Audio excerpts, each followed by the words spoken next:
Hi, my name is Michael Dell. I'm a Ganawagi Rono living with special needs. When I was interviewed, I had an idea for a show for people from Ganawagi living with disabilities. Today is the start of that show, Walk in My World. Often, people with disabilities lead sheltered lives, and their interactions are limited to caregivers and family members. I hope this show will bring you awareness of these people, their families, their lives, and their dreams for the future.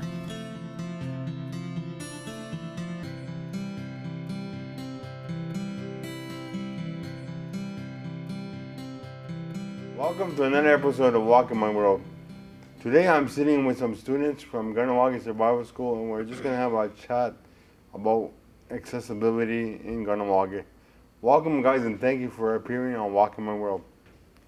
I guess my first question is, what do you know about people with disabilities in Ganawagi, and what's your feeling about people with disability?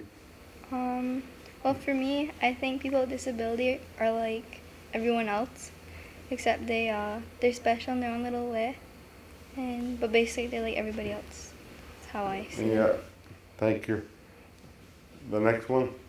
Well, they do have their challenges. They have their own way of doing stuff, but they're just normal. They're like everyone else, but they have different challenges. What I think is that, like she said, they're special, but they have their own difficulties in life. Yeah. That will challenge them in different ways. So they need some of their friends to help them go through their life, to help them, to encourage them to take some risks and to inspire each other. So, what do you guys know about buildings in Ganawagi and accessibility, like having a ramp and stuff like that? Do you think our community is pretty accessible to people with special needs? Like LPs and Village Variety, I see some ramps in that. Same with the Dustin's, but like I would say most of the stores in Ganawagi have access for the people with disabilities, with wheelchair ramps and all that. For me, I think that they should put like accessibility. Is that it? Yeah. Okay. In like every store and like every place where like the community can go. Okay, anybody else? Each store I've went to, I have seen ramps and things for people who need help to get up their wheelchairs, and it'd be more useful if most houses in Ganawagi would have more ramps and other things to help out the disabled people to get around more easily. That way everyone can have a good time. Now, in previous episodes of Walk in My World, I've come with a pre-set of questions that I've determined when I interview somebody. Today I wanted to do a little bit different, since you guys were so gracious to come on Walk in My World, and let you ask me some questions so that the viewer can get a different sense of how everything is. What's the name of your disability and what is the definition of it? Cerebral palsy, that's it has everything to do with like my legs. I can't walk, just to make it easy to explain that way. So it's like having a stroke. If you ever had a grandmother that had a stroke, I had a mini stroke, but mine was at birth.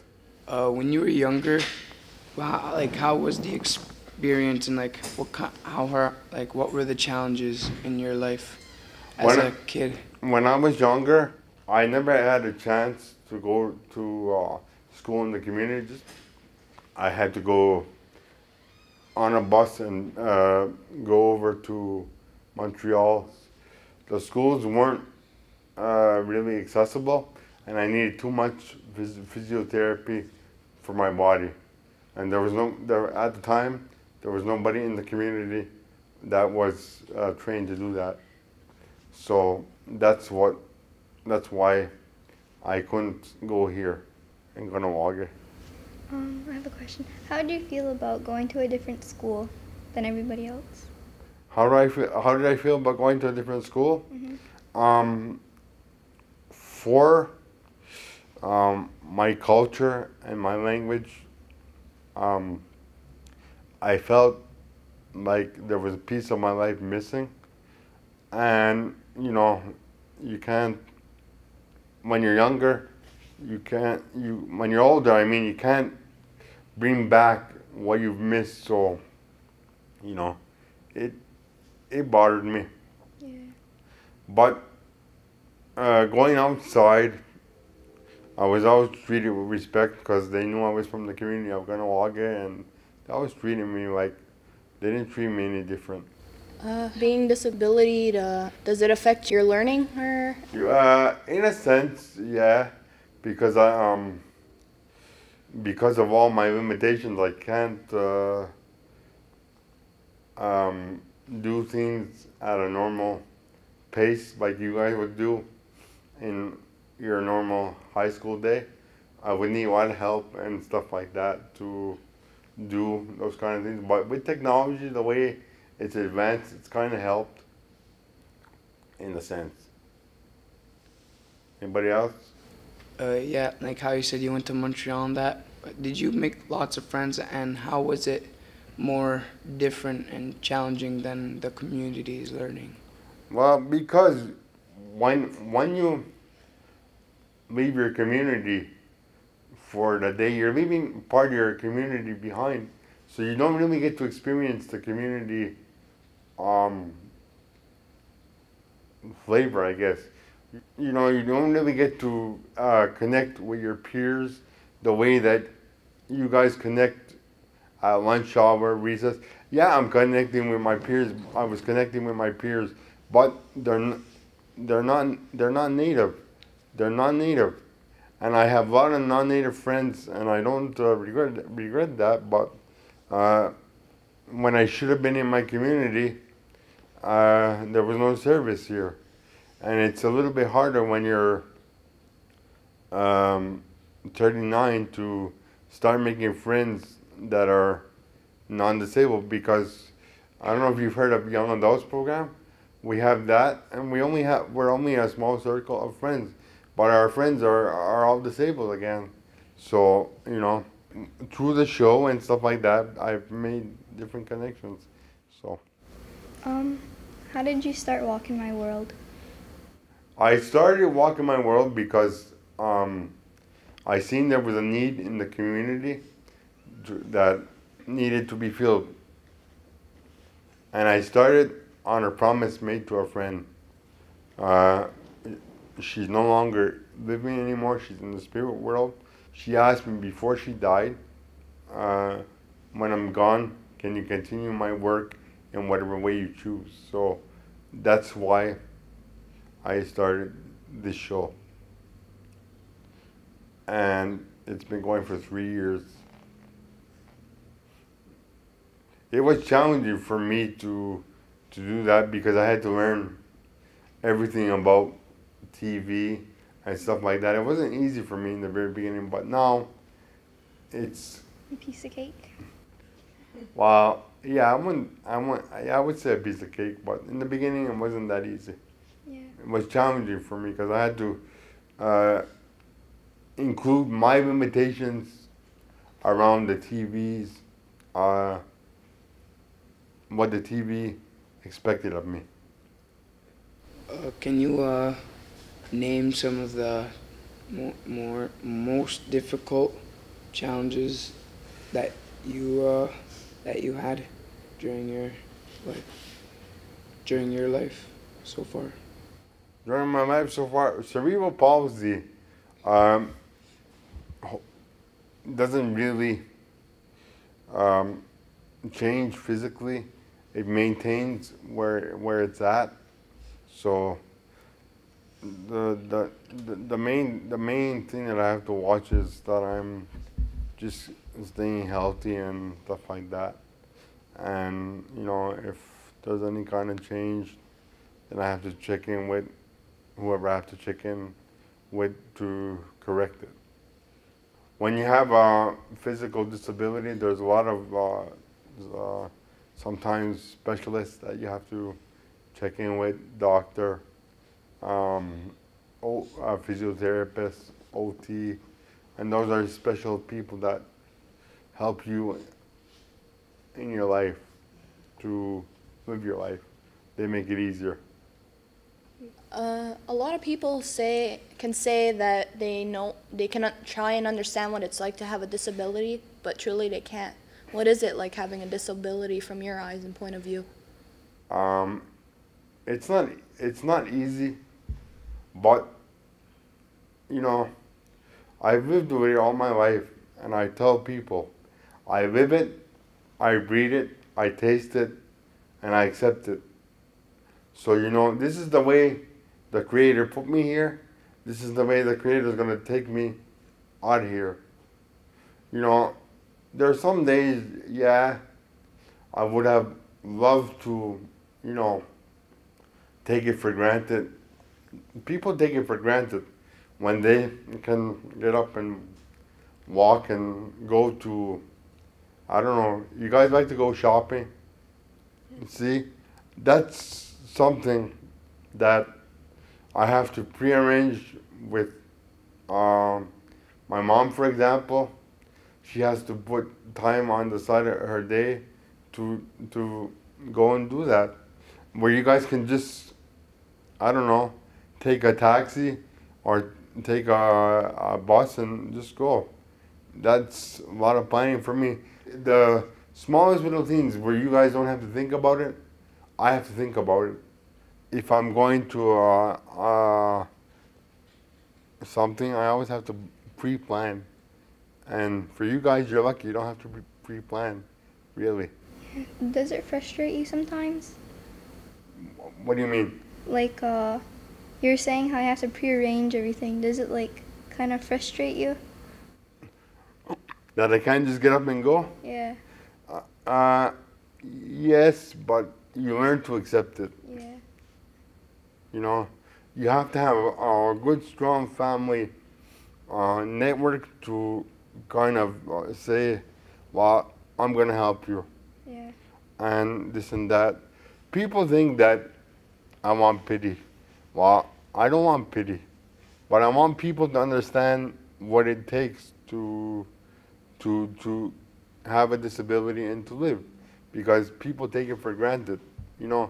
Somebody that's watching the show today can be disabled tomorrow, and they may have to start from scratch. I always say that I feel that it's better I was born this way, because I don't know any other way. If I knew the other way, if I was walking and got in a car accident, I would have to relearn everything to live like this. Yeah, it'd be hard. I think it's better for me, and it's my own personal opinion. Everybody's not going to tell you that you're born this way, you don't know any other way, it's fine. There's all kind of things that you can have today. There's all kind of equipment and things to make your life easier. What were the most helpful technology that helped you during your life? My technology during my life is we have adapted vans to get around, and we have this adapted equipment to get around. When I started going to school, you're in different kind of wheelchairs, you have to depend on people and this and that. But now technology has advanced itself to give you these electric wheelchairs. They're not, they're amazing. And they do a lot for you. I spend about maybe 8 hours or more in here. So this is my legs. You have your legs, I don't have my legs. So this is my legs. So when this don't work, I have to take it to the repair shop and they repair it for me. People think because I ride around in this chair every day that I'm having fun. And often I say to people, trade places with me, and they say, what do you mean? Let me see what it's like to walk. And you can see what it's like to be me. It's not easy. And we always strive in the disabled community to educate and keep a positive attitude. You know, I go to summer camp. I spend a lot of time at summer camp, so it's a lot of time away from my caregiver, and I do all kind of adapted sports. So, you know, things that the community can offer me, I go outside the community and receive that service. So it's really good. Do you have any friends that have different disabilities? Yes, I do. I have a couple that have cerebral palsy, like I said, but at a worse stage than mine. Some need total care, where they need to be fed, all their meals taken care of totally. Me, once I'm taken care of totally for the day, I'm pretty good to just hang around in my chair at home, and I need minimal care during the day right now. Can't say what it's gonna be like in the future, but right now I need minimal care. Was it hard making friends like out of like people that don't have disabilities like you? When you have a disability, you're very tight with your disabled community, but we try to make friends. And like, I want to share something with you guys. If you go to the mall, you know, like, people are not really receptive to people with disabilities because they'll run in front of them, and you know, because we take longer with the with the wheelchair and stuff like that. So, you know, people will run in front of us, and when you're driving a chair like this, it takes a minute to stop, and within that minute, you could have hit somebody's legs. Well, I just laugh because you know, you try to tell them, please get out of my way, and they're just staring, you know, in this day and age. Has anyone ever treated you inferior due to your disability? No. No? Okay. By inferior, you mean me? Yeah, like harassment, or they treated you like really differently, you know? Oh no, they'll hear from me. They'll really hear from me if they did something wrong. Like I told you, the lady, like at any kind of food court standing there, she'll run in front of me and she'll say, well, you almost hit me. Well, you know I was coming with the chair. Well, you know, step on the side. You don't want to get hit. Okay, so I'd like to thank you for inviting me to come and do an episode of Walking My World. From here, I really was looking forward to today to come and see what you guys knew about disability, and I appreciate your honest answers. Well, thank you, Michael. Okay. Thank Thank you. you, Michael, for coming. So we've come to the end of another episode of Walking My World. If you have any comments or questions, you can email me at mike.dell@paulcom.ca. Signing off from Ganawagi Survival School, this is Michael Dell. Ona. More than 14% of all Canadians have a disability. For Aboriginal First Nations people in Canada, there are 33% of people living with disabilities. People living with disabilities are subject to exclusion, poverty, and isolation. There are higher rates of depression, suicide, violence, and abuse for people with disabilities. We know that for Aboriginal people with disabilities in Canada, all of these rates and percentages are even higher. Statistics according to Independent Living Canada.